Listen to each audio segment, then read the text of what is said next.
Elə belə deyil ki, əl-cənnətu təhtə əqdamil umməhat.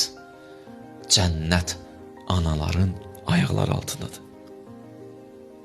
Anadan məqsəd bu hədisdə analıqdır. Hər ananın ayaq altındadır. Analıq eləyən ananın ayaq altındadır. Aydındır. Pak bir ananın ayaq izləri insanı cənnətə çatdırır.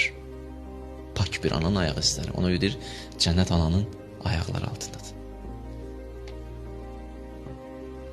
O uşaq o ananın ayaq izləri ilə cənnətə gedir. Bir izlər var. Quran deyir, وَلَا تَتَّبِعُوا خُطُوَاتِ şeytan. Şeytan da bir ayaq izləri var da. Deyir, وَلَا تَتَّبِعُوا, orayla getmə. Bir izdə var, ananın ayaq izləridir. O izlərlə o birbaşa cənnətə gedərsən. O izdən girsən cənnətə. Necə ki, Aşura Fatimiyyənin ayaq izləridir. İmam Hüseyni böyüdən ana Fatimiyyə Zəhradır. İmam Zaman ağa deyir, anam məni üçün nədir? Hüccətdir. Anam Zəhra.